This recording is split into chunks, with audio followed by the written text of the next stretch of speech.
ক্যামেরার পেছনে প্রথম চরিত্র পুরনো এক বাড়ি, এখানেই শুটিং হয়। এই মিউজিকটাই না অনেক সময় কি হচ্ছে এরকম ভাবে নিয়ে রাখছি মিউজিকটাই, আবার তাহলে মিউজিকটার থেকেই বলবো কি তোমার ওই যে তুমি কার বলে শেষ করলে, তো শেষ করার পর আমি এখান থেকে স্টার্ট করছি, তখন তুমি খাতাটা ভাঁজ করছো, খাতাটা ভাঁজ করছো, ওখান থেকে স্টার্ট করবে।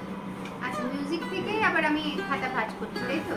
আচ্ছা, মানে ওখানে অনেক সময় অনেক ভিডিওতে আগে করছি, আবার অনেক ভিডিওতে মিউজিকেই আবার এরকম ভাবে নামিয়ে এরকম করছি, তাহলে অসুবিধা হবে না তো?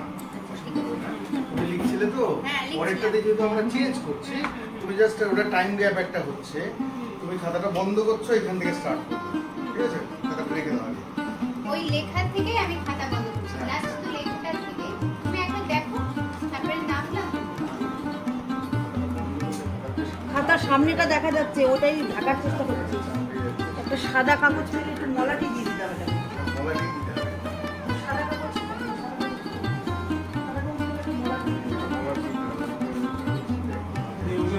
এবারে এক সাদা কাগজ পাওয়া গেল, আর তাতে সুন্দর করে লেখা হলো আমার গোলাম। অরিজিনাল সিনেমাতে এই দৃশ্য কিন্তু ছিল না, এটা নতুন করে যোগ করা হয়েছে।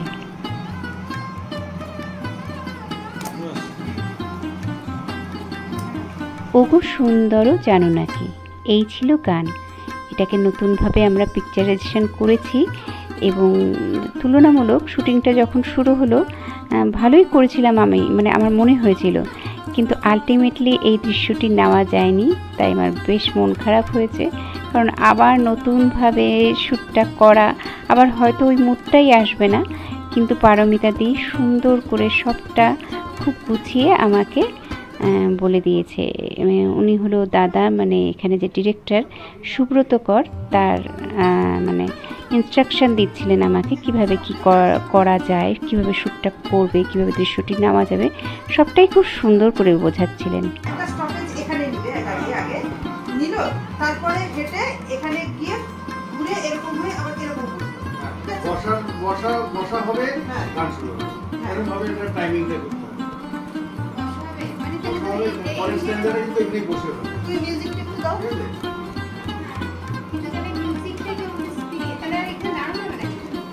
দেখো না, মানে একবার রিহার্সাল করে দেখতে হবে, দাঁড়ানো যাবে কি যাবে না, পুরো টাইমিংটা মেলাতে হবে। টাইমিংটা দিও, তুমি ভাই এবারে ওই ক্লাস থেকে সরে আসতে হবে।